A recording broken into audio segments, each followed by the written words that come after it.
equipo de Hugging Face se propuso el reto de decir, no vamos a hacer nuestro propio DALL-E, como DALL-E es de OpenAI y no nos dan acceso, vamos a hacer nosotros el nuestro, un poquito más modesto, pero completamente open source y disponible para la comunidad. Entonces, con unos resultados modestos, llegamos a esto, y que se hizo completamente viral. Era el mini DALL-E que salió en Hugging Face, y por cada prompt que tú le dabas, cada entrada, te salía una cuadrícula de 3x3 con lo que tú le pedías, ¿no? Y aquí en este caso le pedían el rey Juan Carlos como un personaje de videojuego. Hombre, la calidad no es muy allá, sobre todo después de las cosas que hemos visto después, pero es que eso era creatividad for the people. Era, ahora todo el mundo puede llegar, probar y cacharrear. Y ahí decía Rajoy comiendo noodles. Yo tengo un amigo que me mandó Rajoy con un AK-47. Claro, era el salvaje oeste. En aquel momento, olvídate, no había seguridad, no había antivallas, ahí cabía todo, ¿no? Era un poco la inocencia en esos modelos en los cuales no había ningún tipo de control, ¿no? Ahora ya se están empezando a meter poco a poco mecanismos para no abusar de esos modelos, ¿no? Pero esto fue un momento muy loco. Pues fue como decir, en cuanto le pones herramienta a la gente, la creatividad explota sin precedentes, ¿no? Y ese es el poder del open source, en particular en open source, en los modelos de inteligencia artificial. Pero muy poco después ya sale Stable Diffusion. Y Stable Diffusion ya son calidades como DALL-E. Son calidades que te explota la cabeza, que realmente parece que es de un profesional.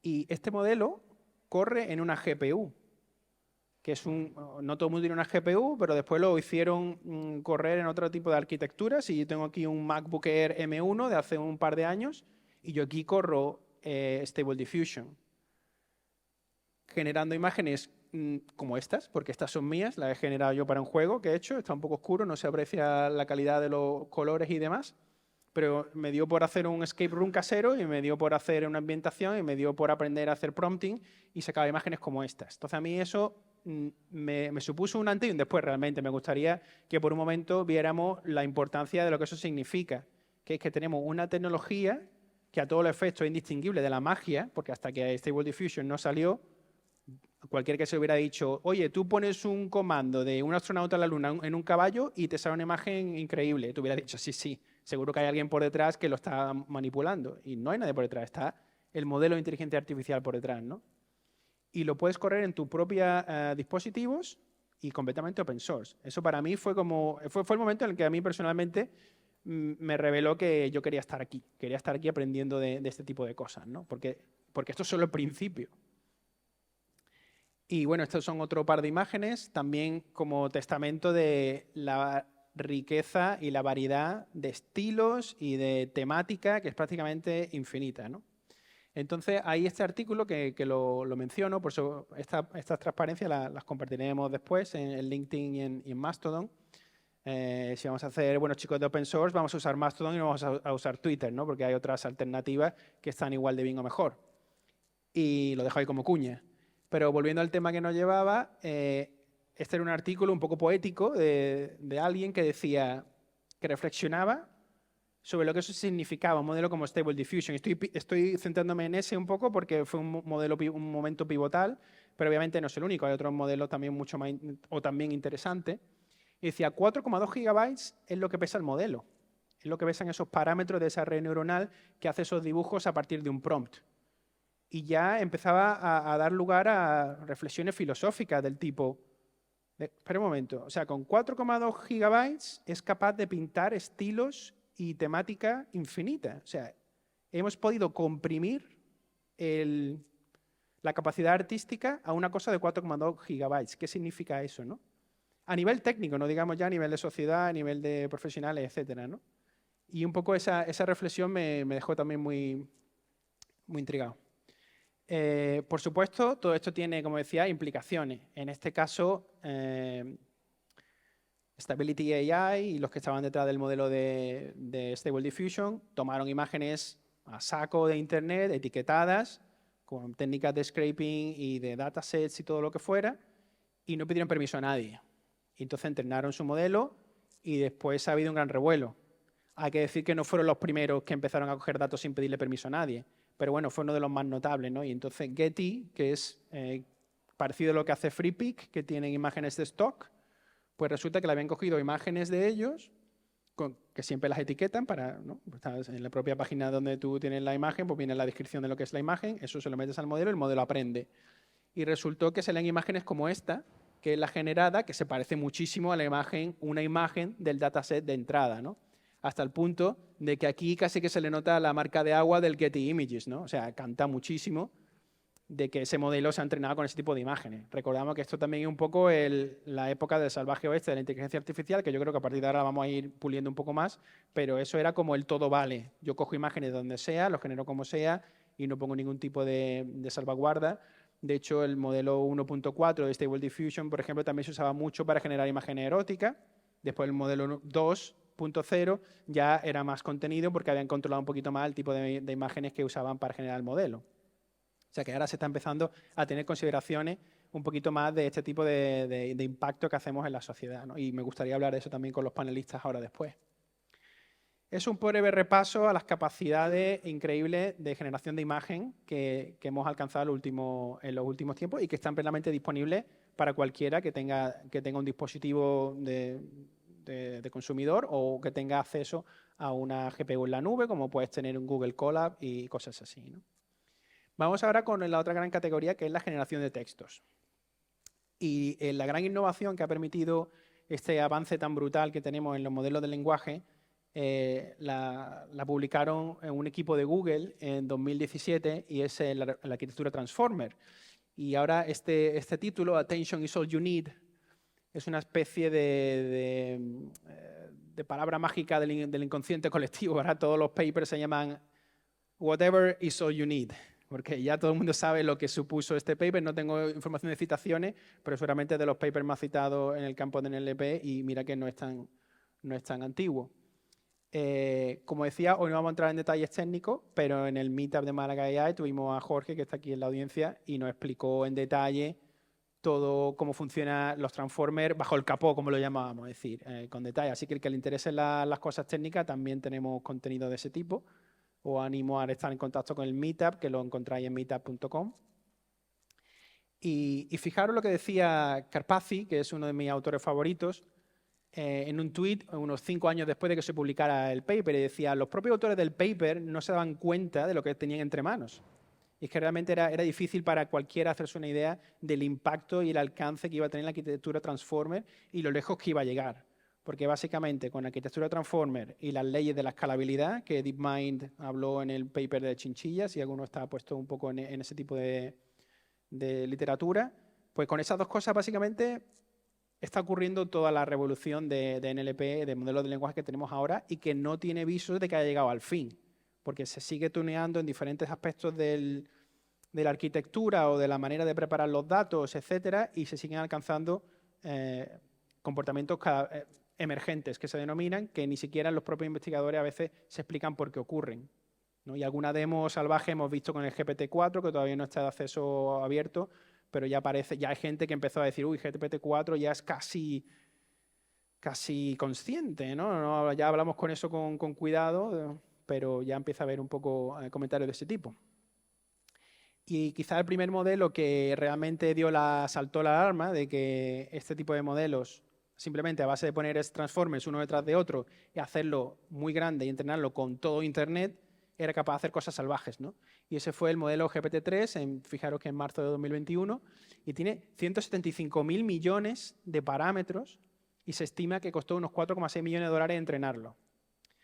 Eso también, y volviendo a la perspectiva de open source que hablábamos y que nos interesa aquí mucho, es un poco problemático, ¿no? Porque si para llegar a ese estado del arte en el cual un modelo es capaz de entender el lenguaje hasta el más alto nivel, hacen falta 4,6 millones de dólares, está claro que eso solo va a estar al alcance de unos pocos, ¿no? Y todos queremos que el open source esté al alcance de todos, ¿no? Entonces fue una de las cosas que la comunidad se planteaba.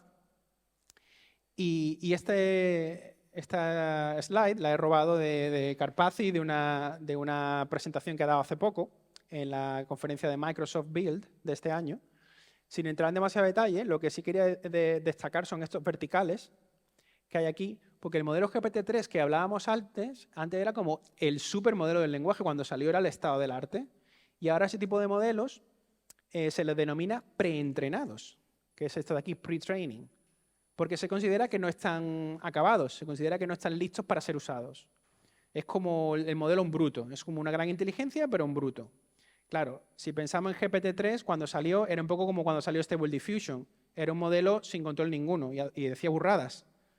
Y claro, cuando la gente le preguntaba cosas de antisemitismo, no sé cuánto, decía, mira, el modelo es antisemita, mira, el modelo es machista, mira, el modelo no sé cuánto, porque el modelo es bruto, no sabe nada, ¿no? Ha leído todo Internet con lo bueno y con lo malo y no sabe distinguir si lo que está diciendo es apropiado o no es apropiado. Por eso se considera que es un modelo preentrenado.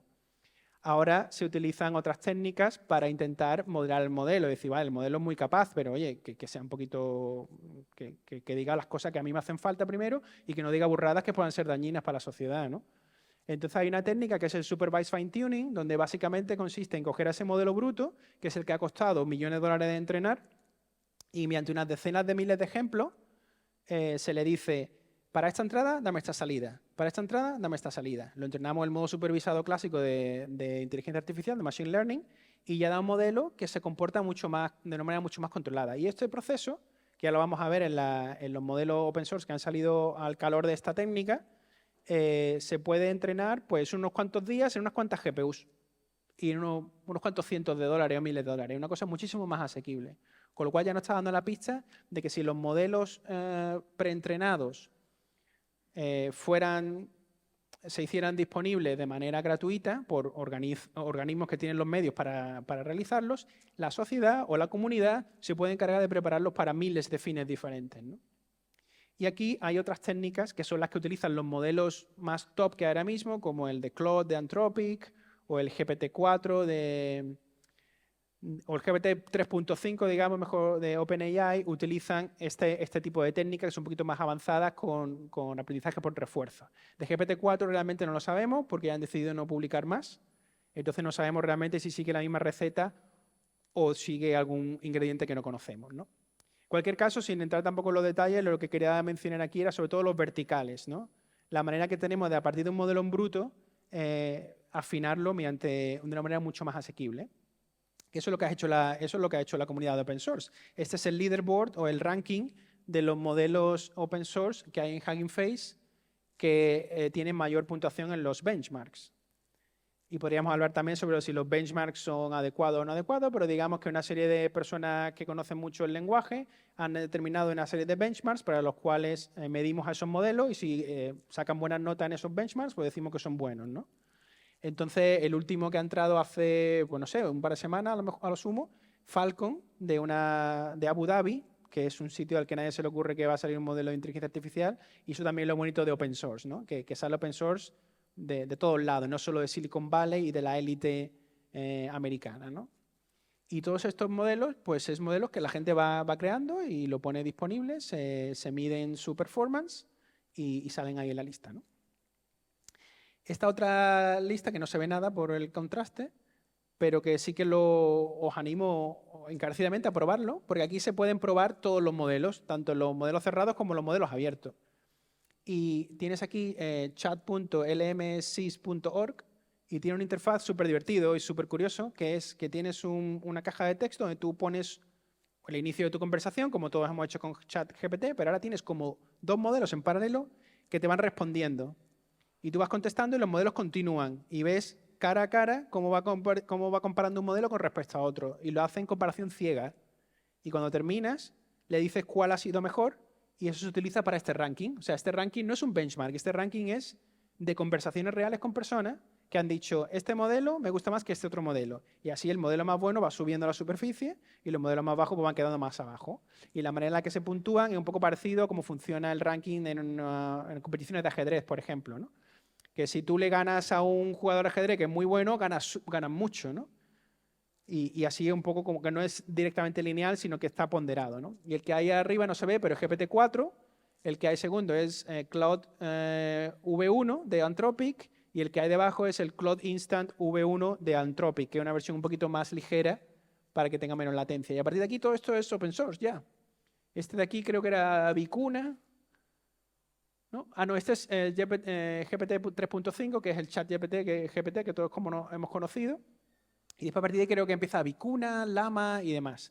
Vamos con esos modelos de open source, que muchos de ellos están basados en Llama. Llama o Llama, que era un modelo fundacional preentrenado desde cero por Meta Facebook y que era como una tercera parte del tamaño del GPT-3, pero mejor.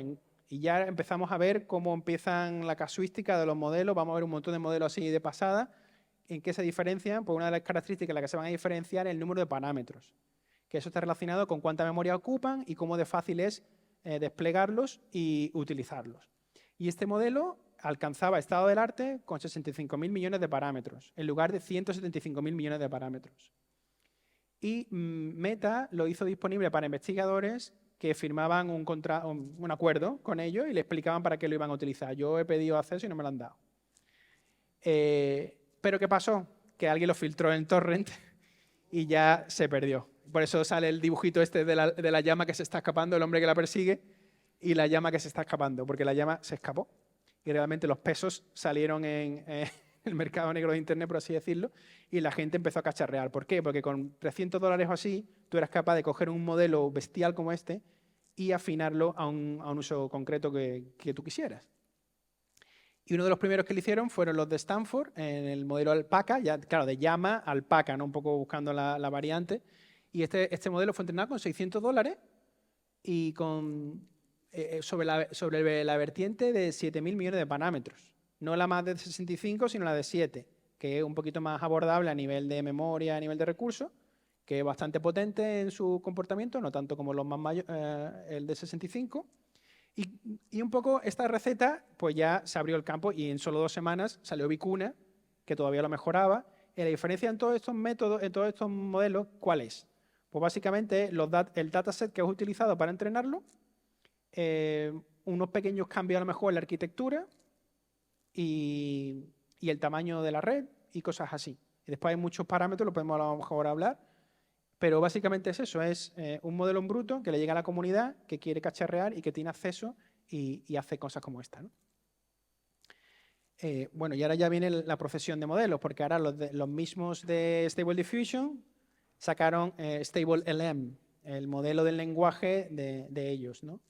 Y tienen como varias variantes. Cada vez que sale un modelo no sale solo un modelo, sale un modelo con diferentes tamaños y a lo mejor salen variantes, unos más con una ventana de token de entrada más grande, otro más pequeño. Y empieza a ser un poquito loco el saber qué modelo tengo que usar, ¿no? Si estáis buscando un modelo para algo concreto, empieza a ser un poquito loco cuál es el que tenéis que usar, ¿no? Vinieron también Databricks, que sacaron un modelo muy interesante porque todos los modelos que son derivados de Llama o de Llama, el problema que tiene es que no se puede utilizar en aplicaciones comerciales, porque como dependen de esa licencia original de Facebook, que de alguna manera decía esto es solo para investigación, por muy bueno que sea tu modelo, no lo vas a poder utilizar para un enfoque comercial. Pero Databricks dijo, vamos a liberar eso y vamos a crear nuestro propio modelo desde cero con unos datos que sean disponibles para uso comercial, ¿no? Y este era un modelo relativamente pequeño, de 12.000 millones de parámetros. No era genial, pero el enfoque que hicieron era muy interesante, porque pusieron a 5.000 empleados, si no recuerdo mal, de la empresa a crear ejemplos para modelos de lenguaje. Hicieron una especie de competición interna donde todos los empleados durante 3 o 4 días tenían que crear ejemplos para entrenar el modelo. Y de hecho dice que tuvieron que cerrar la competición porque la gente no trabajaba. Le parecía tan interesante el problema que se iba de las manos. Y ahora han hecho esos datasets lo han hecho disponible para la comunidad. A veces, lo más interesante de un modelo quizá no es el modelo en sí, sino es o el proceso que han utilizado para generarlo o los datos que han generado para entrenar ese modelo y que después se pueden utilizar a su vez para otros modelos más potentes en el futuro. Y la procesión sigue, ya tenemos MPT de Mosaic y la última introducción, que son los que han desbancado a Llama o Llama, son Falcon de la Universidad de Tel Aviv, del Instituto Tecnológico de Tel Aviv, y que le da una vuelta de tuerca a todo este mundo, porque hasta ahora todos los modelos que hemos visto en el ranking ese de open source, prácticamente todos eran derivados de Llama, con lo cual tenía una licencia comercial que no lo puedo utilizar para fines comerciales, pero este sí.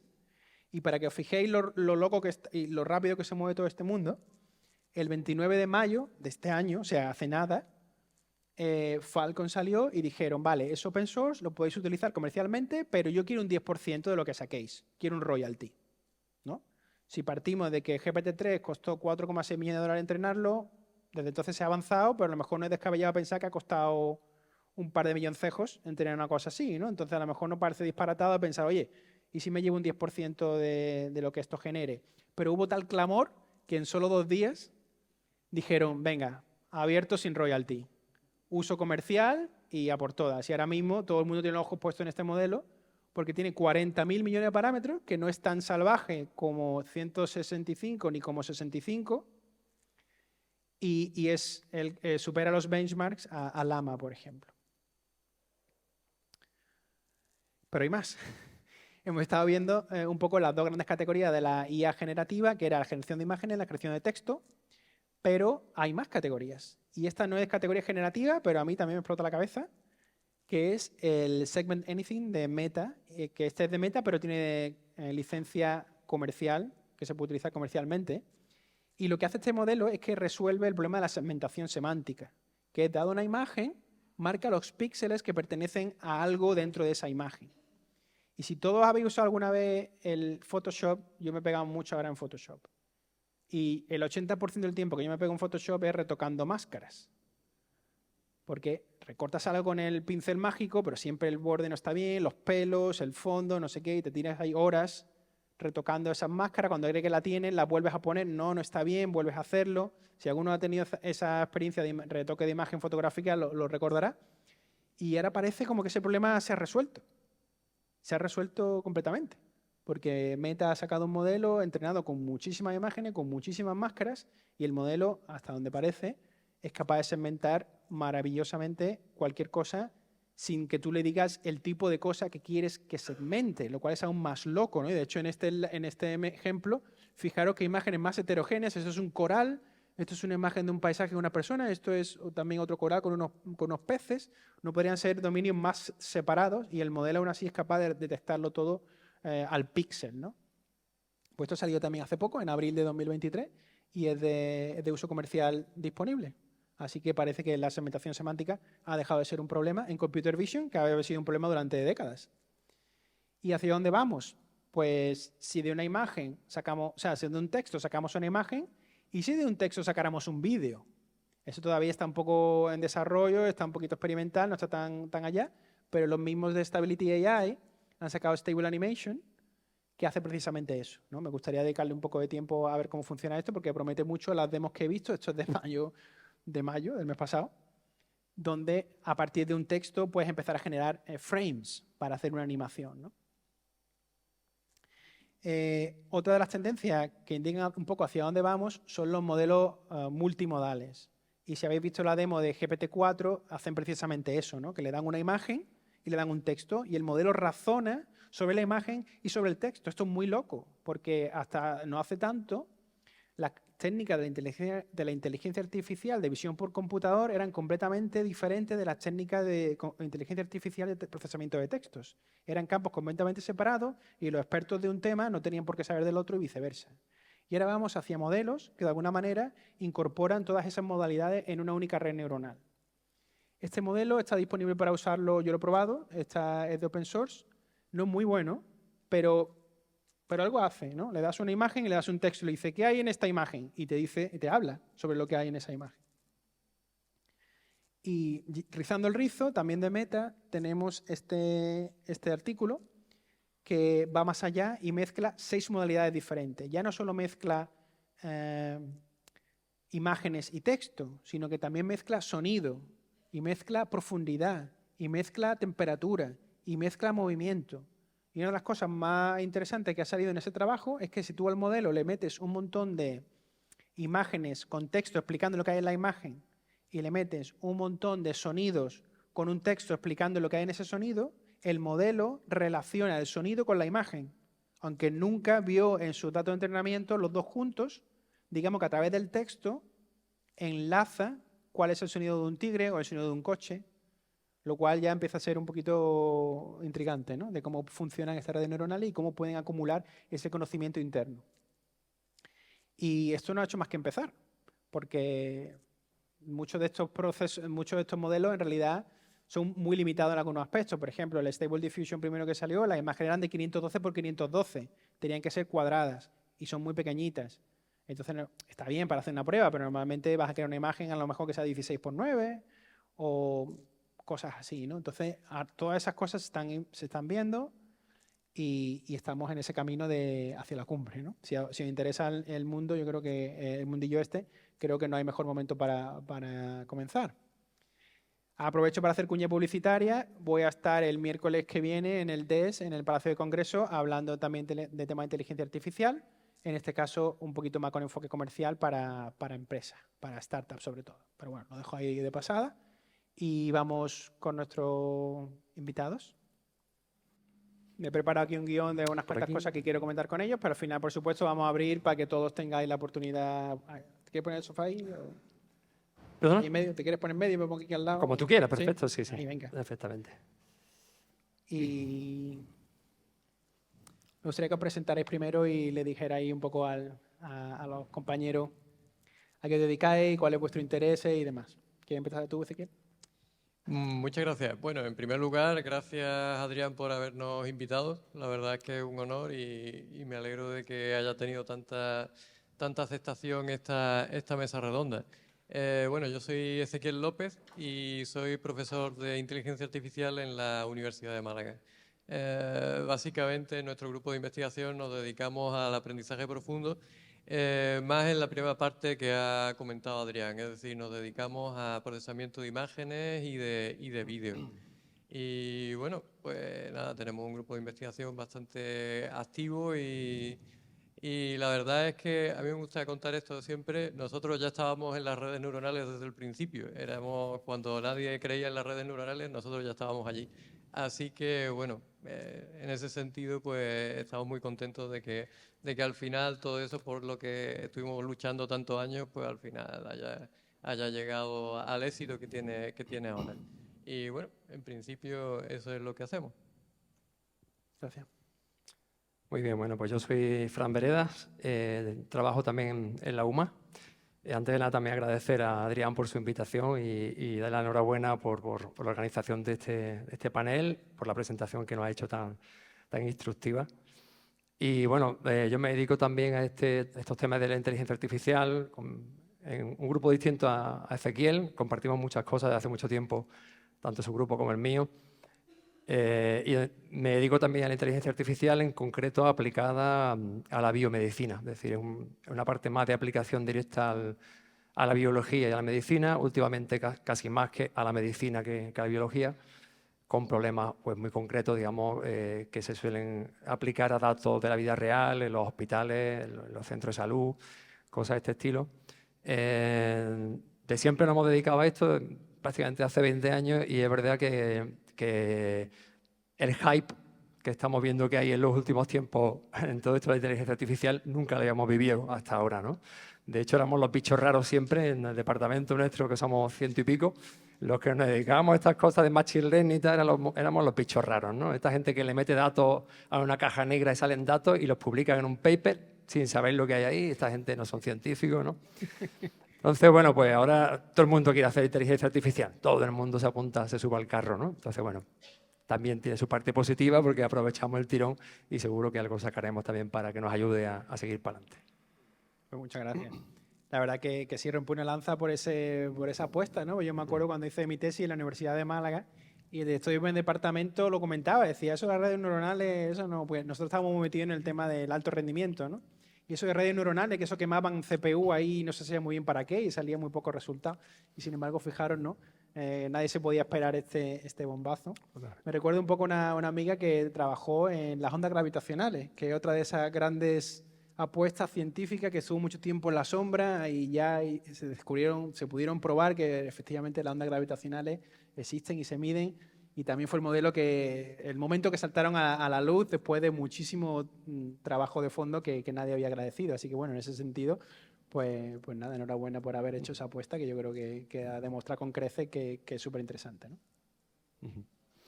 Muy bien. Pues yo tengo varios temillas hoy y uno de ellos era, como hemos visto, la arquitectura Transformer, ¿no? Esa gran innovación del grupo de Google que era esa, bueno, si podéis un poco comentar a grandes rasgos en qué consiste o cuál es la gran innovación que aporta el Transformer, la arquitectura Transformer. Adelante. Si queréis, vamos, empiezo yo, que tú sabes más. Ya luego completa. No, bueno, la cuestión está en que el transformer lo que hace es, tiene varias capas y entonces lo que va haciendo es buscar, lo que hace es como crear un diccionario pero que está aprendido, es decir, intenta relacionar claves con valores y va pues transformando los datos, de tal manera que al principio pues se puede interpretar fácilmente qué es lo que está buscando, pero luego conforme vas añadiendo capas, pues claro, las transformaciones cada vez son más difíciles de interpretar, pero al mismo tiempo son más profundas, es decir, se llega, pues en el caso del lenguaje natural, pues a capas de significado más profundas. Y sobre todo lo interesante es la parte de la atención. Porque hasta, bueno, eso Francis lo sabe mejor que yo, pero bueno, hasta que llegó este tipo de arquitectura, transforme con mecanismo de atención, lo que había era un tipo de redes que se llaman vamos, recurrentes, que lo que hacían era intentar mantener el estado de lo que se había visto hasta ahora, de las palabras que habían llegado hasta ahora, y a partir de ahí pues intentar actualizar ese estado. ¿Qué pasaba? Que si lo que nosotros a lo que teníamos que prestar atención estaba muy lejos en el texto, entonces esa referencia se iba perdiendo poco a poco. Como iba iterativamente, pues claro, iba perdiendo la información de lo que había ocurrido mucho antes dentro del texto. Pero ahora con el mecanismo de atención eso no es así, porque tú aprendes, al mismo tiempo que aprendes a responder a una determinada palabra, también aprendes qué parte del texto, del pasado, es importante, de tal manera que puedes hacer referencia a algo que está muy atrás en el texto. Y eso es lo que ha supuesto un poco la revolución del rendimiento que se ha visto. Bueno, eso y muchas otras cosas más.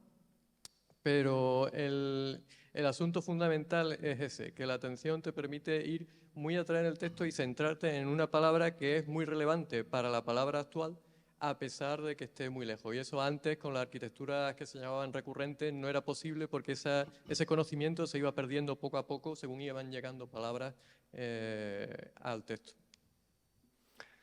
Totalmente, vamos, es que lo ha explicado magníficamente bien. Este modelo, la verdad que el transforme, como ha dicho antes Adrián, viene de mediados de 2017, así, de un paper de Bhagwani y 7 autores más de Google. La verdad que supuso una revolución que se está viendo, lo que deriva de esa revolución del transforme o del modelo transforme, lo estamos viendo día a día con todos estos modelos, grandes modelos de lenguaje que están saliendo, que están todos basados en ese primer modelo transforme. Digamos, fue el modelo original a partir del cual pues, ha habido un montón de derivaciones que todas ellas están basadas en el transforme, ¿no? Entonces, como me ha dicho Ezequiel, el transforme, una de las cosas, de las grandísimas ventajas que tiene con respecto a otros modelos de inteligencia artificial, como las redes neuronales recurrentes, es que el transforme primero funciona en paralelo. Es decir, las redes recurrentes van procesando palabra a palabra. Va llegando una palabra, la procesa, la siguiente palabra la procesa. Eso hace que sea un modelo secuencial. Estaba pensado para secuencias, pero era un modelo secuencial relativamente lento y tiene además ese problema que dice Ezequiel de que cuando me llega una palabra y luego me llegan 7, pues se me olvida la primera que me ha llegado. El modelo va como olvidando lo que ya ha pasado por ahí, ¿no? Entonces, el modelo transforme, una de las cosas buenas que tiene ese paralelismo. Luego está el modelo, la parte de atención, que ya estaba, lo de atención ya se había utilizado antes, ¿no? La atención no lo descubrieron la gente de los transformes, la atención se había utilizado también en redes recurrentes, por ejemplo, se utilizaba eso de la atención que explicaba muy bien Ezequiel, ¿no?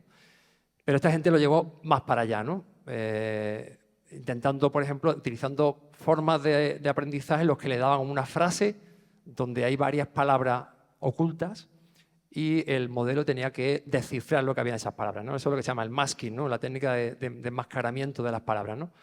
O, por ejemplo, pasando en una frase y que el modelo prediga la siguiente frase, cosas así. Con ese tipo de técnica de entrenamiento y con las técnicas de esta atención se consiguieron muchísimos avances en una cosa que también ha contado Ezequiel, que es la representación interna, ¿no? Los transformes tienen como una parte de codificación, que es lo que se llaman los encoders, le entra la información y la transforman en una representación interna, ¿no? Es como cuando a nosotros nos llega una imagen, que a fin de cuentas son fotones que están impactando en la retina, y dentro de nuestro cerebro, cuando llega a la corteza visual primaria, se transforma en una representación distinta, que básicamente pues, son circuitos neuronales que están representando esa imagen, ¿no? Guardando la distancia, el transformer lo que hace es algo parecido, es decir, transforma esa entrada en una representación interna, eso lo hace la parte de encoder, y esa representación interna lo bueno que tiene es que las cosas que tienen un significado parecido están muy cerquitas unas de otras en ese espacio de representación, ¿no? Las palabras con el mismo significado pues están muy cerquitas, ¿no? Aunque la forma de esa palabra no se parezca en nada, ¿no? Y luego está la parte del decoder, que es la que ya se le puede pegar por detrás para que el modelo, por ejemplo, sea capaz de traducir de inglés a español o de francés a inglés, sea capaz de hacer un resumen de un texto, sea capaz de identificar en un texto las palabras que se refieren, por ejemplo, a enfermedades. Es decir, ya la parte, digamos, del decoder es la que podemos utilizar para una vez que tenemos esa representación interna, eso que se llama embeddings, que igual lo que os suena ese término seguramente, esa representación interna, pues a partir de ahí se le pegan otras capas por detrás que ya hacen una tarea concreta, ¿no? Y luego, por último, otra grandísima aportación que ya también venía de atrás, de hecho también viene del campo de la imagen, ¿no? Del procesamiento de imagen, que es la técnica que se llama la transferencia de aprendizaje, el transfer learning, no sé si os suena.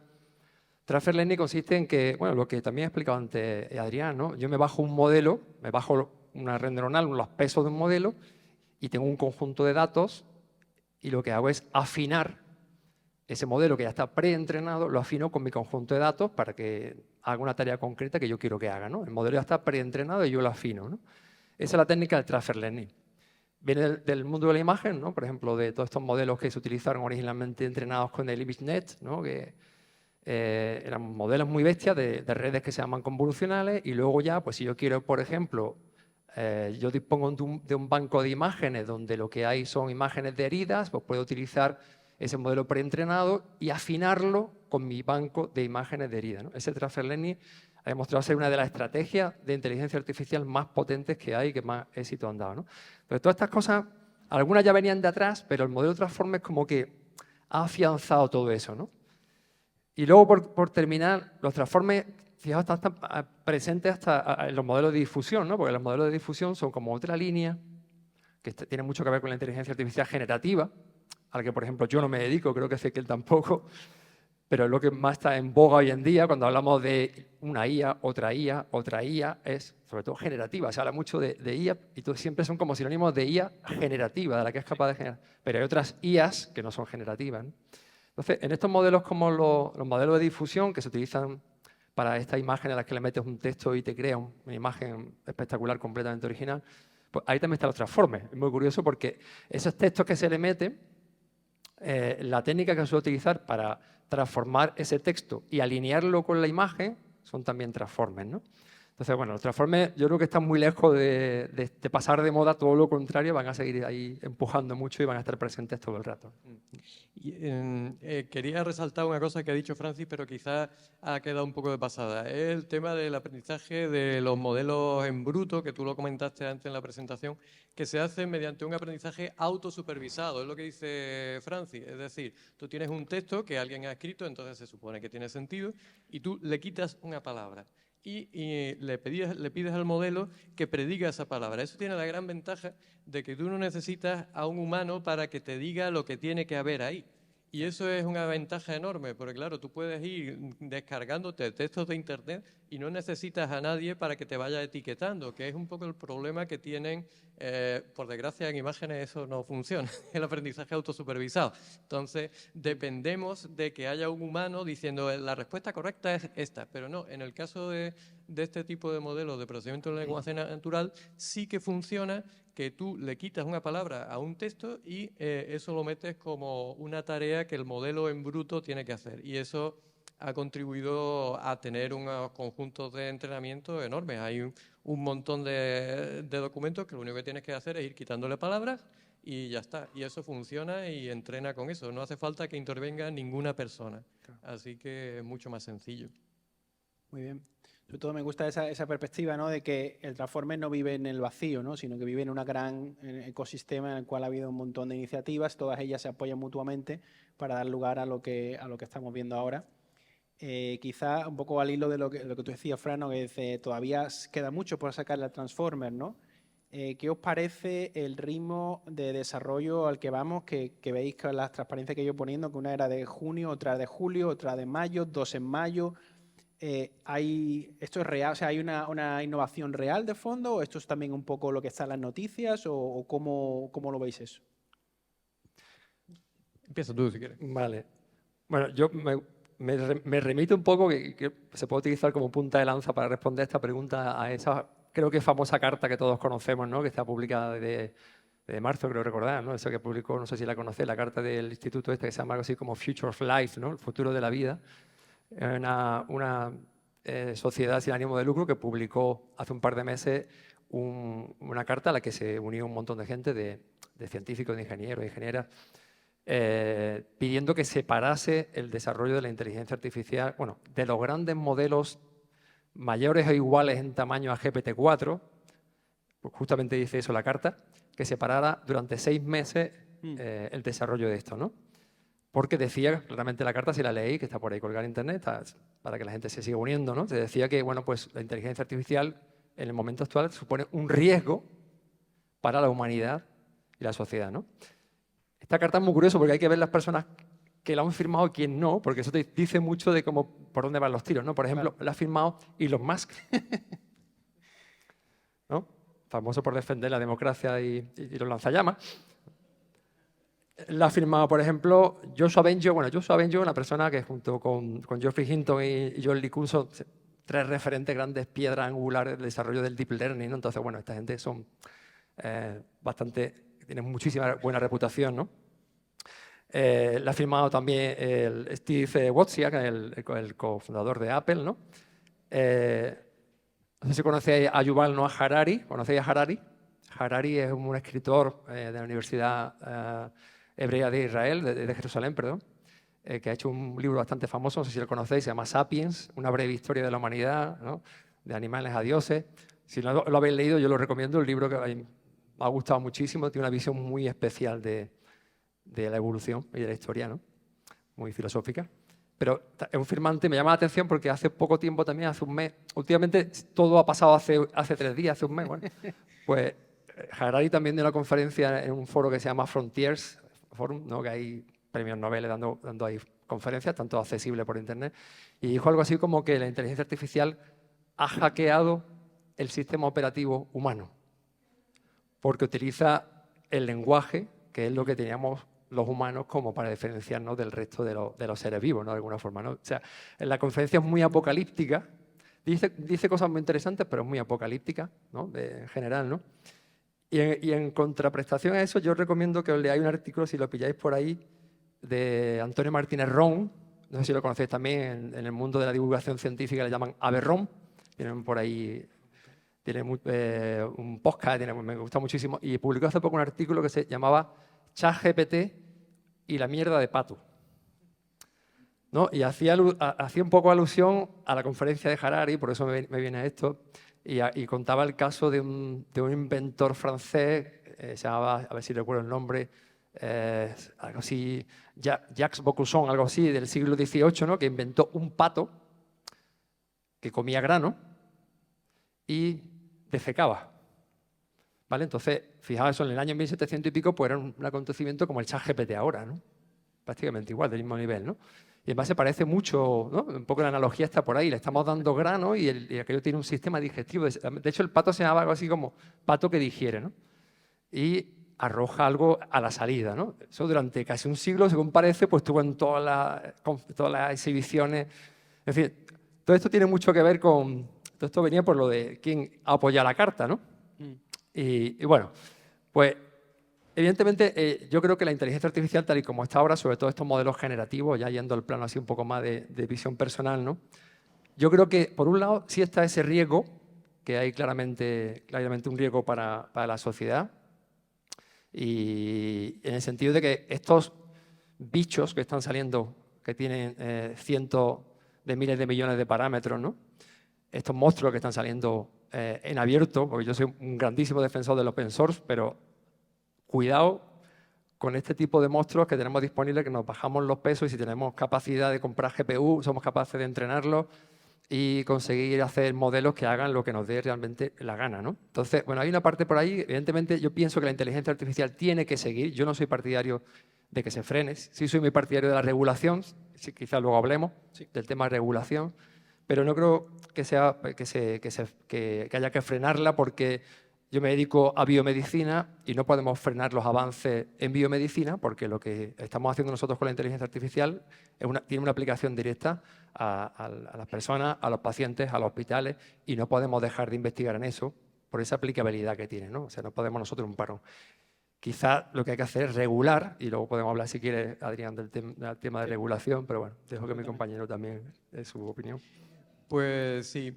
A ver, predecir el futuro de algo de inteligencia artificial es muy complicado, pero bueno, como yo he estado involucrado en la evolución de las redes neuronales, quizás mirando al pasado podemos intentar ver qué es lo que podría pasar. Normalmente en inteligencia artificial el avance no es para nada incremental, es decir, en un momento dado a alguien se le ocurre una idea revolucionaria, como le ha pasado a la gente que hizo lo de la atención, es decir, pues, normalmente pues salen decenas o cientos de papers con ideas de artículos, con ideas novedosas, pero bueno, el 99,9% de ellas pues no funcionan mucho mejor que lo que ya hay. Pero de vez en cuando aparece una idea revolucionaria y entonces hay un periodo de unos cuantos años en los que se desarrolla esa idea y se va madurando. Y nosotros estamos en esa situación, entiendo yo, con los transformers y los modelos basados en la atención.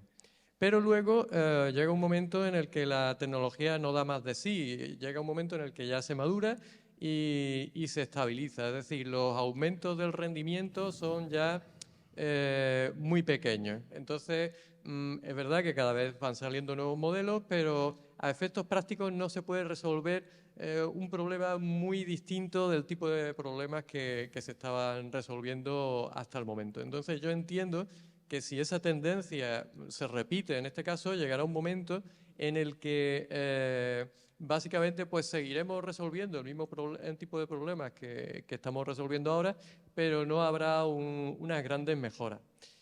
No obstante, ya con lo que está haciendo el ChatGPT y todos los modelos asociados, ya tenemos bastante para que sea una revolución en muchísimos campos, como ha comentado Francis. Hay un artículo, pasa que no me voy a acordar bien del nombre, pero bueno, el título es como Chispas de Inteligencia Artificial General, Sparks of Artificial General Intelligence.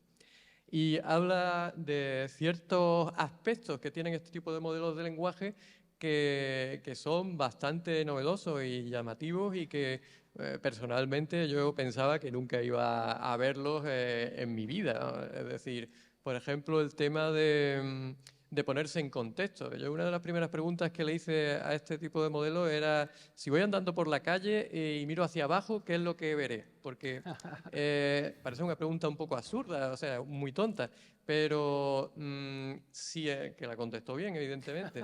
Dijo, pues verás tus pies, ¿no? Y además me dijo, y además ten cuidado porque podrías tropezar. Y eso ya es cuando me dejó...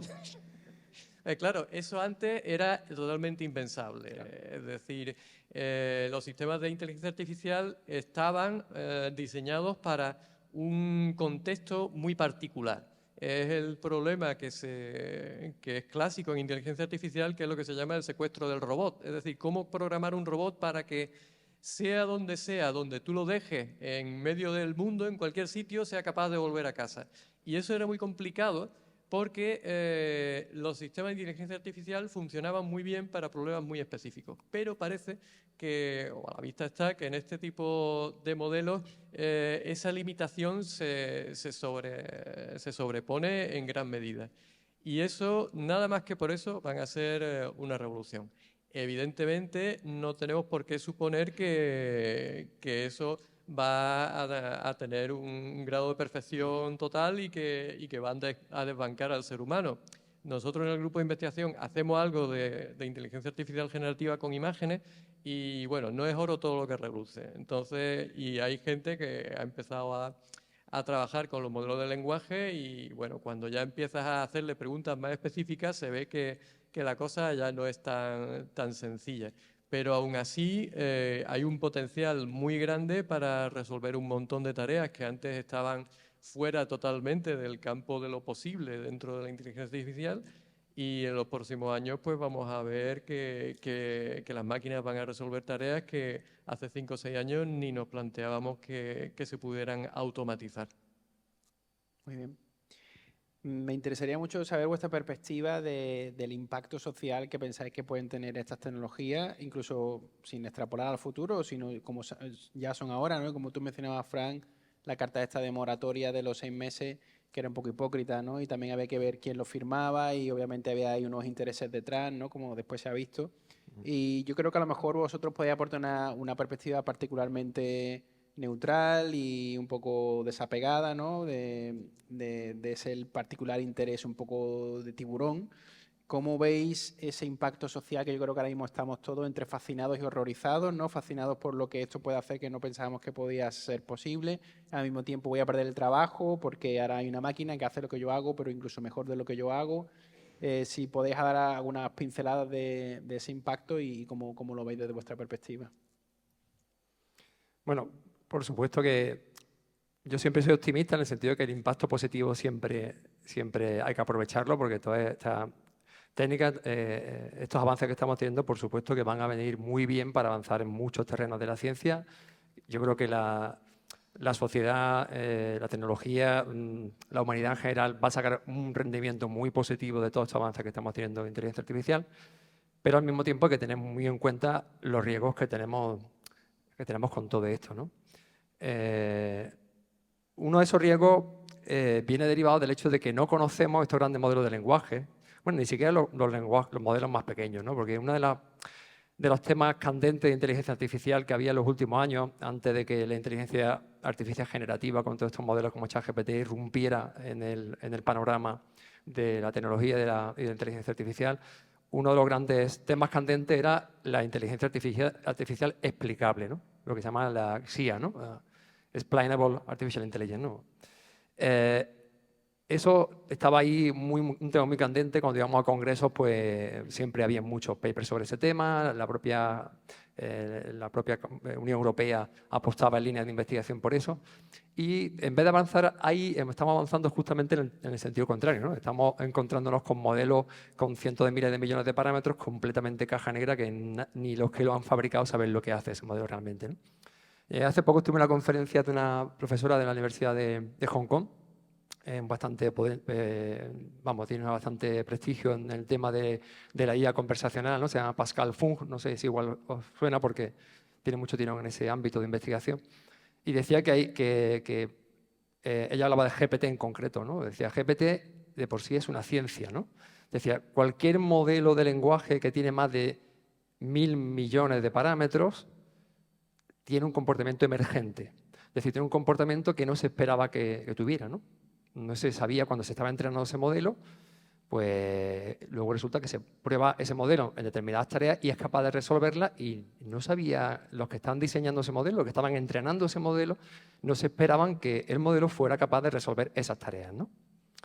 Y además no solamente es que son tareas emergentes, sino que no se sabe por qué lo hacen, ¿no? Entonces habría que inventar una ciencia para cada uno de estos modelos de lenguaje, o sea, la gepetología, porque es que es algo tan complejo que habría que entender muy bien, ¿no? Entonces, gran parte de esos riesgos vienen del hecho de no entender bien lo que hacen, ¿no?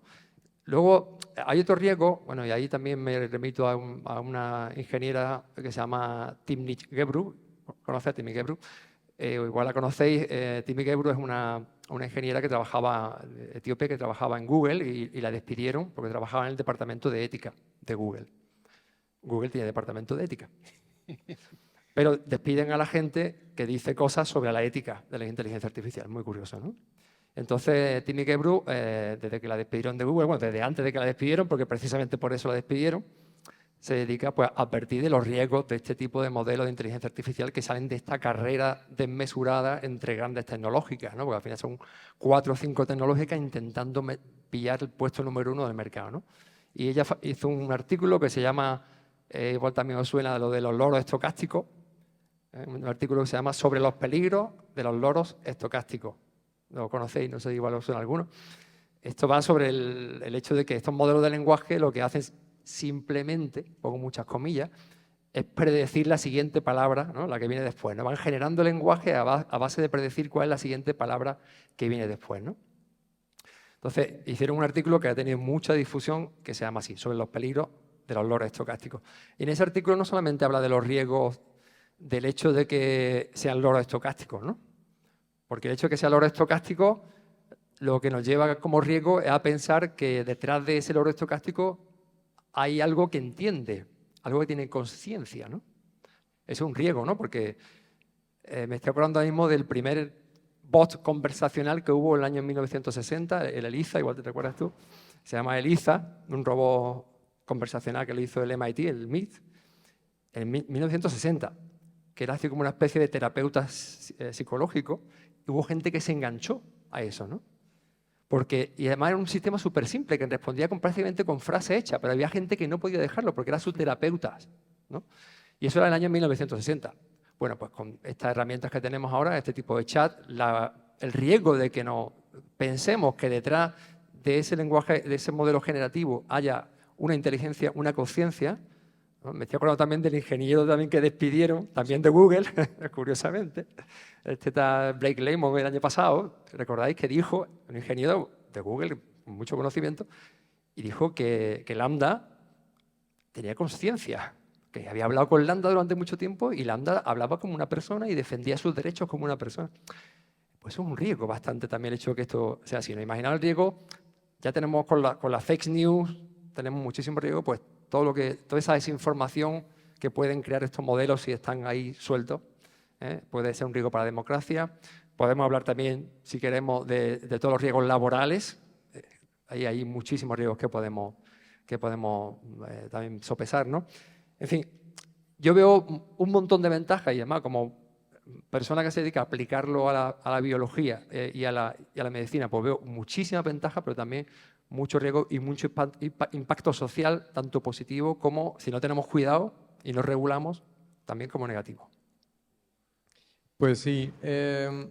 Lo primero que tenemos que ver es que es prácticamente imposible que a día de hoy, puede que en un momento dado, como dice Francis, exista una manera de analizar lo que hacen estos modelos, pero trayendo un poco lo que estuvimos comentando al principio, cuando ya hay tantas capas una detrás de otra, al principio es posible que nosotros podamos saber en las primeras capas qué es lo que está haciendo el modelo, pero una vez tú vas metiendo transformaciones una detrás de otra, es completamente imposible. Vamos, yo he estado trabajando un poco sobre el tema, porque sencillamente la mente humana no tiene capacidad para manejar la cantidad de variables tan enorme que está manejando ese tipo de modelos. Entonces, salvo que a alguien se le ocurra una idea brillante para ver lo que está pasando ahí dentro, no hay ninguna esperanza de que nosotros podamos analizar qué es lo que está haciendo ese tipo de modelos en detalle.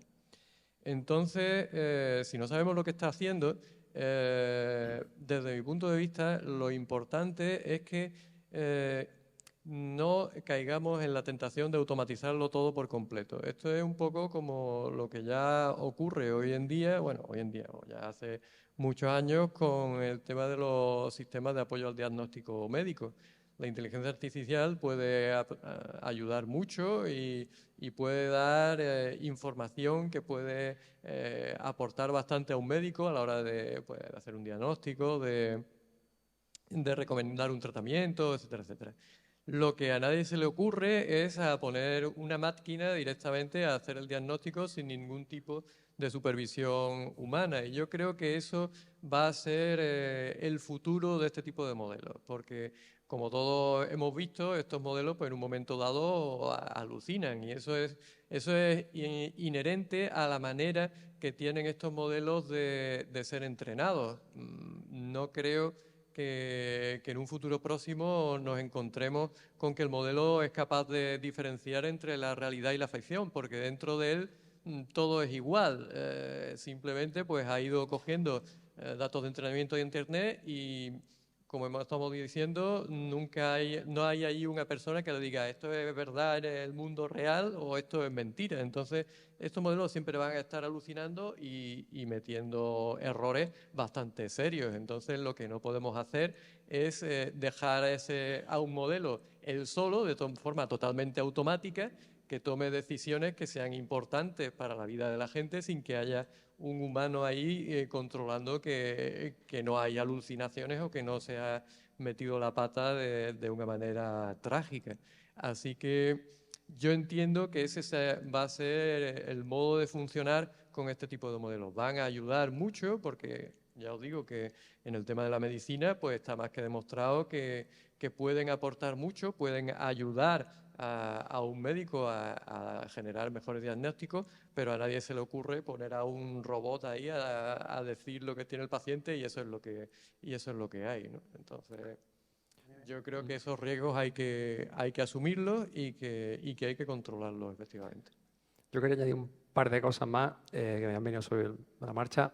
Y es el tema también del impacto, bueno, por un lado del entrenamiento de estos modelos que se utilizan grandes corpus estrellados de Internet sin curar, es decir, sin filtrar, ¿no? Entonces, como decía, no me acuerdo quién lo decía, si tú le das a un modelo cosas feas, sucias, malas y bonitas, no puedes esperar que el modelo te dé como resultado solo cosas bonitas, ¿no? Porque tú lo has entrenado con todo eso, ¿no? Entonces, muchos de estos modelos, y es el caso, por ejemplo, de GPT-3, no sabemos lo de GPT-4 cómo está, pero esos modelos que luego se utiliza el aprendizaje por refuerzo un poco para los pillas del modelo, pero tienen muchísimo sesgo, ¿no? Están entrenados con muchísimo sesgo. Es decir, todo lo que está en Internet, que está cargado de misoginia, de machismo, de racismo, eso se le está dando en bruto al modelo para que aprenda, ¿no? Entonces, todos esos sesgos al final lo incorporan el modelo, este tipo de modelos, ¿no? Y están ahí, ¿no? Por ejemplo, el GPT-2 lo entrenaron utilizando Reddit. Reddit es una red social que imagino que conocéis, ¿no? Pues Reddit está formado sobre todo por jóvenes entre 19 y 29 años y el 70% son hombres. Entonces, esa información se la ha dado para entrenar a GPT-2. GPT-3 se entrenó utilizando el Common Crawl haciendo un filtro para que se parecieran lo más posible a los de GPT-2, es decir, nuevamente, a los de Reddit, ¿no? Es decir, ese sesgo se acumula en el GPT-3 y sigue sesgado, ¿no? Entonces, son modelos que están muy sesgados. Hay herramientas, por supuesto, para evitar esos sesgos, pero siguen estando muy sesgados, no sabemos cómo estará GPT-4, y eso es un gran riesgo, ¿no? Y, por otro lado, el impacto también que tiene que ver con el medio ambiente, que se me olvidaba que es un impacto social y más con el cambio climático. Yo creo que el principal problema que tiene la humanidad a día de hoy es el cambio climático y no debemos quitarnos de la vista el hecho de que estos modelos tienen un impacto tremendo desde el punto de vista ecológico, ¿no? O sea, la cantidad de toneladas de CO2 que se liberan o que se consumen, CO2 o equivalente que se consume a la hora de entrenar cualquiera de estos grandes modelos. Por ejemplo, GPT-3 se ha estimado que fueron 500 toneladas de CO2 equivalente para entrenarlo.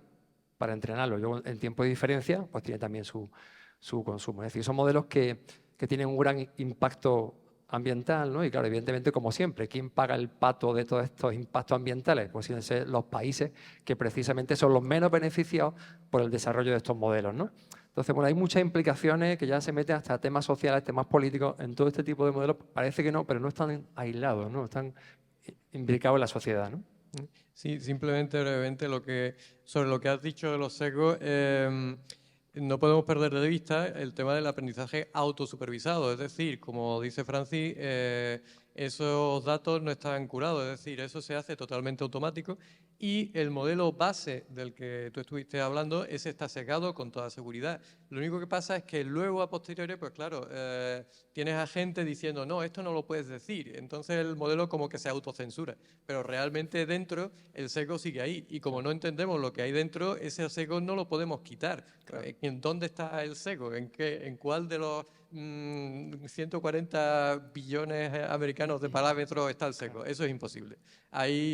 Hay líneas de investigación para intentar paliar ese sesgo, pero el problema es que tú no puedes quitar el sesgo si no sabes no conoces el significado de la información que se está almacenando ahí dentro. Y eso, como he dicho antes, a día de hoy es imposible. Así que el modelo en bruto, el modelo base, está sesgado con toda seguridad, igual de sesgado que está Internet, porque ese aprendizaje se hace automáticamente y todo lo que pille, pues ahí está metido. Luego, lo que se hace es intentar censurarlo a posteriori, pero el modelo base tiene ese problema.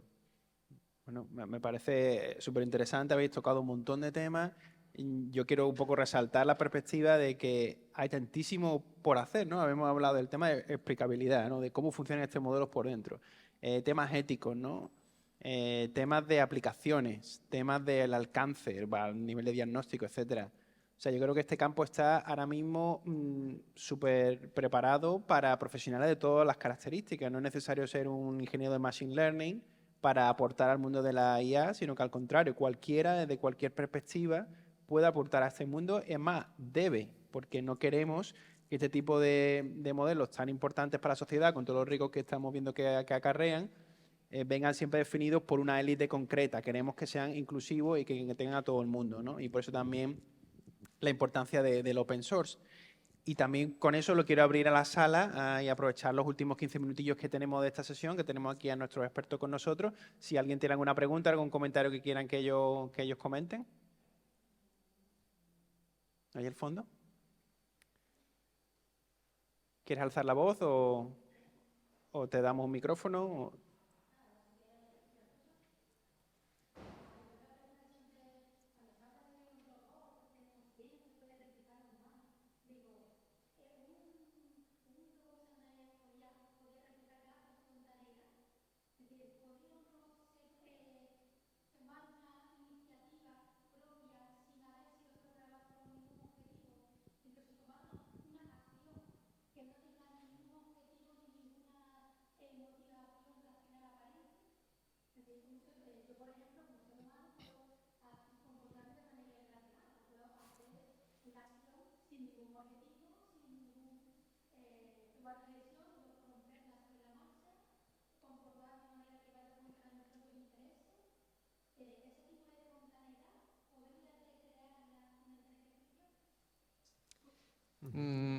Lo primero, quizá, que tenemos que ver es que, por mucho que parezca que los modelos tienen conciencia, a día de hoy, científicamente, y bueno, creo que nadie haya dicho lo contrario, estos modelos ni tienen conciencia como la tenemos nosotros, ni la van a tener. No han sido diseñados con ese objetivo y, para empezar, dentro de la psicología no hay un modelo establecido de cómo se explica la conciencia humana. Si hubiera ese modelo, pues a lo mejor podríamos intentar replicarlo, pero en este momento ese modelo no existe, ni sabemos si va a existir, y si existiera, pues no sabríamos si se podría replicar por parte de una máquina. Entonces, no, aunque den la impresión de tener voluntad y tal y cual, en un momento dado, eso es simplemente una ilusión nuestra. Como decía Francis, pues eso ya ha pasado desde los años 60. Simplemente nosotros tenemos esa tendencia a creer que hay alguien al otro lado, pero realmente no hay nadie al otro lado. Lo que sí es cierto, como tú bien dices, que hay una serie de riesgos. Es decir, si nosotros enchufamos este sistema a, en fin, un tipo de aplicación en el que el sistema puede tomar acciones que sean peligrosas, pues efectivamente pueden ocurrir cosas bastante malas, porque nosotros no sabemos a priori qué tipo de salida puede generar el sistema. Entonces tenemos que asegurarnos de que siempre haya una supervisión y de que no dejemos al sistema actuar por sí mismo. De hecho, bueno, lo habréis leído en las noticias, que ya desde el punto de vista militar, pues ya hay gente que está pensando en enchufar esto a un robot. El problema es que eso puede que tenga algo de recorrido por el tema que os he contado de que parece que pueden adaptarse a un determinado contexto. Entonces, si esto se lo enchufas tú a un robot que tiene capacidad de dañar a la gente, pues efectivamente podrían ocurrir cosas malas, porque además El sistema no está diseñado para hacer las cosas bien desde un punto de vista ético. El sistema base, para lo único que está diseñado es para rellenar palabras, es decir, predecir cuál es la siguiente palabra o estimar cuál es la palabra que está ahí en medio. Entonces, en ningún momento se ha pretendido, ni sabemos, ni sabríamos técnicamente cómo entrenar un modelo para que maximice o optimice una bondad ética, ¿no? Nosotros lo único que hacemos, o la gente que lo hace, lo único que hace es entrenar al modelo para que prediga una serie de palabras. Entonces, lo que pueda ocurrir si enchufamos eso a algo que pueda realizar acciones peligrosas es totalmente impredecible.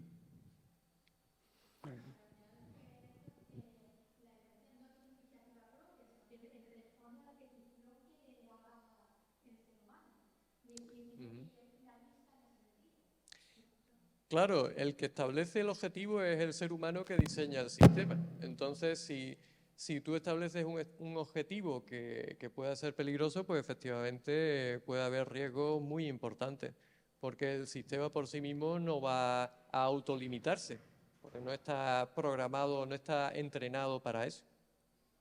Había otra pregunta por aquí delante, ¿no?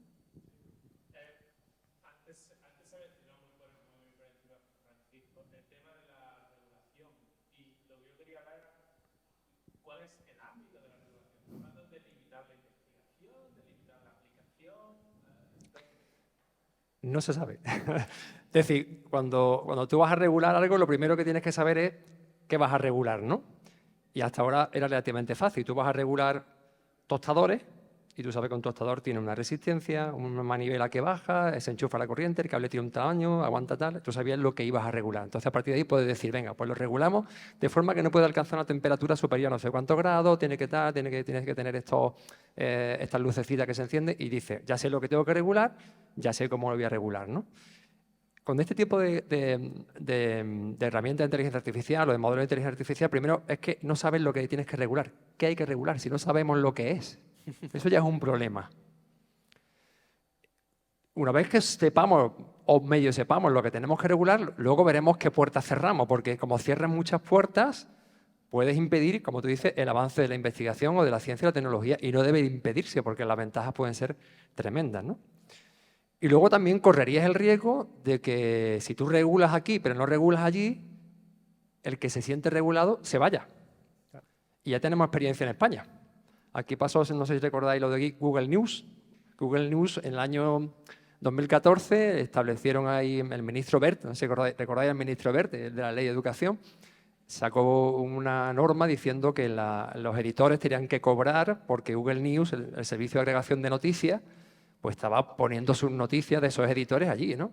¿Qué hizo Google News? Cerrar el chiringuito. Y se fue hasta 2022.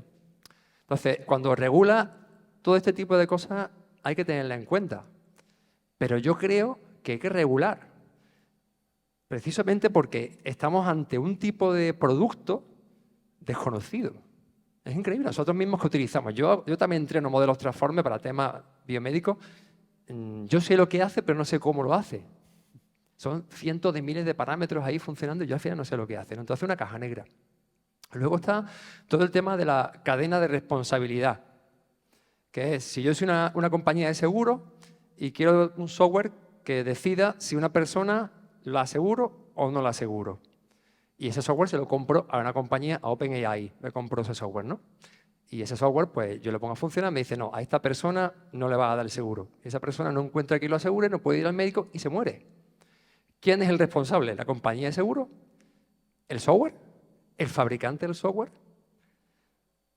sea, eso ya es algo regular, eso es complejísimo. Y encima, además, tiene un añadido más, es que este tipo de productos, lo que no pasaba hasta ahora, el tostador tú lo compras y es el mismo hoy y dentro de 3 meses. Pero el modelo de inteligencia artificial tú lo puedes reentrenar.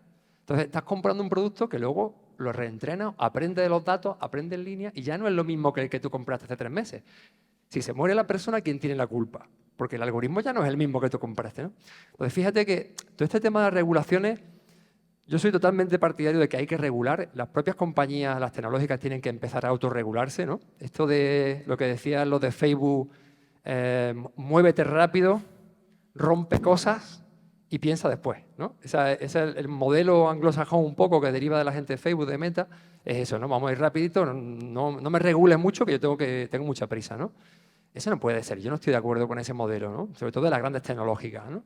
Tienen que autorregularse, tener más transparencia, más apertura, ¿no? Y eso tienen que hacerlo, ¿vale? Al mismo tiempo, sin frenar el desarrollo tecnológico, ¿no? A ver, el chico de rojo, que lleva un tiempo ahí, eso.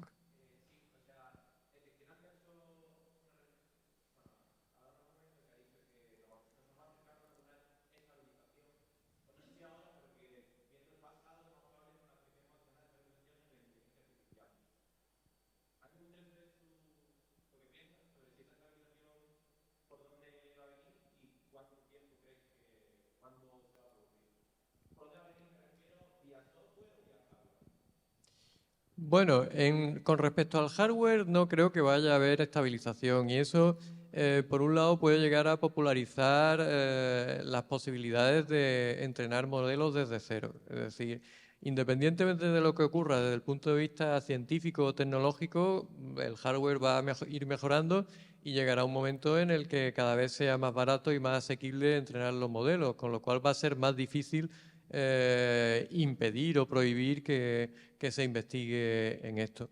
Lo que sí creo que ocurrirá es que el recorrido, es decir, el repertorio de problemas al que se pueda aplicar este tipo de modelo en un momento dado, pues ya no crezca más y entonces tengamos que esperar a una nueva revolución, como decía Adrián.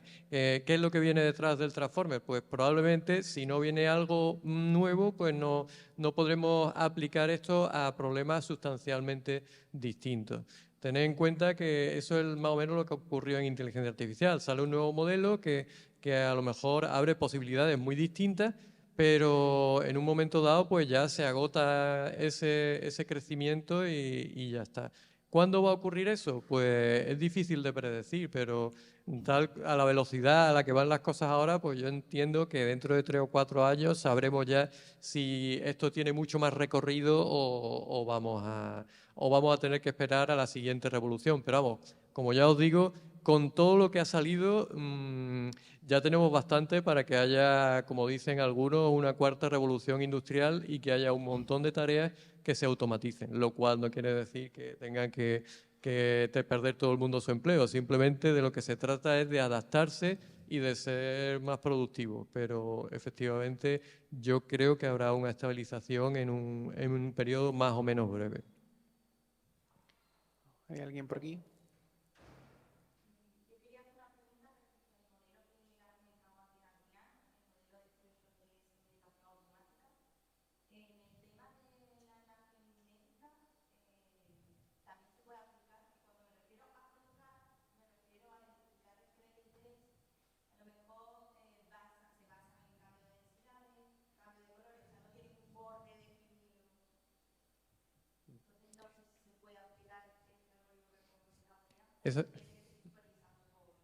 Esa me la sé yo, como es de imágenes.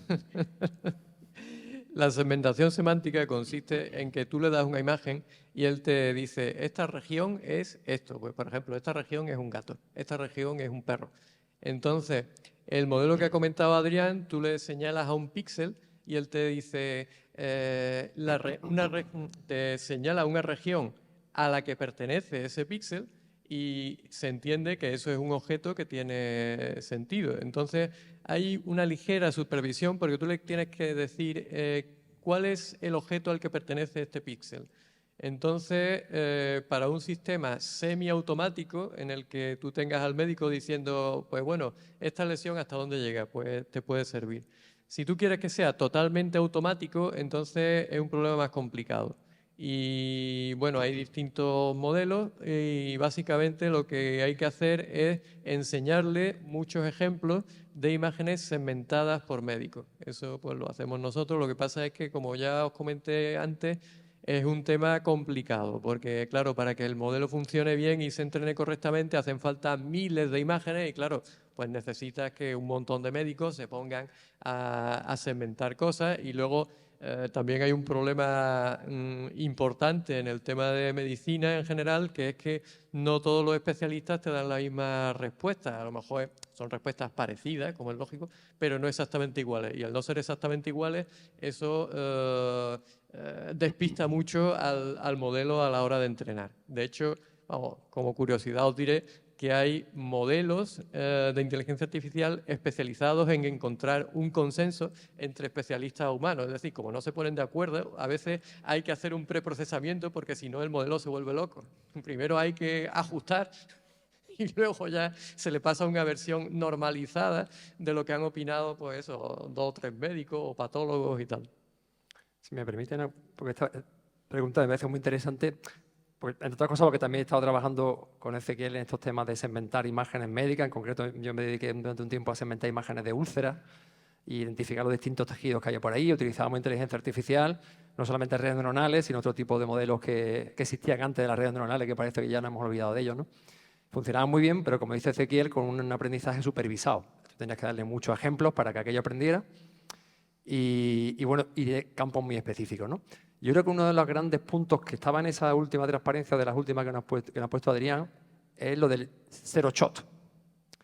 Lo del zero shot significa que ese modelo que está segmentando la imagen no le hemos puesto ni un solo ejemplo y en cambio lo hace, ¿vale? Es decir, ese modelo no le hemos entrenado diciendo esto es un árbol, esto es un perro, esto es un árbol, esto es una persona, esto es un perro. No, el modelo ha aprendido probablemente de descripciones de imágenes. Aquí hay una imagen donde hay no sé qué, no sé cuánto, pero no le hemos dicho, este trozo de aquí es un árbol, que es como nosotros normalmente en nuestro sistema supervisado hacemos esto, ¿no? O sea, el modelo no se le ha entrenado para que diga en esta imagen los árboles que hay, los perros. No ha sido entrenado para eso. Sin embargo, sabe hacerlo. Es un comportamiento emergente de esos modelos. Eso hasta ahora está en modelos muy genéricos. Afortunadamente parece que para mí, para que no se nos acabe el trabajo, en los modelos, por ejemplo, de imágenes médicas, no le puedes decir, oye, segméntame aquí todos los tejidos de granulación que ven esta herida. Porque yo digo, ¿qué es? No tengo ni idea, ¿no? Afortunadamente para nosotros, ¿no? Pero lo que llama muchísimo la atención, porque estamos hablando de grandes modelos de lenguaje, en este caso modelos también aplicados a imágenes, ¿no? Es ese hecho de que tienen un comportamiento emergente, lo que a nosotros nos costaba antes tener que etiquetar un montón de imágenes, convencer a los sanitarios, a los médicos, a la enfermera, por favor, venga, etiquétame una más, venga, una más, que ya tengo 100, ya con eso casi puedo entrenar el modelo y tenemos que perseguirlo. Ahora lo hacen modelos que ni siquiera le hemos tenido que decir lo que hay, aprenden solos. Y eso es un... Sí, eso es interesante, vamos, en el tema de imágenes, que es más lo que yo controlo, como os digo, hay modelos generativos que tú, por ejemplo, le enseñas un montón de imágenes de habitaciones y entonces él aprende a generar habitaciones, pero lo curioso no es eso. Lo curioso es que se encuentra o se demuestra, porque para esas redes sí que es posible analizar un poco lo que hace el modelo.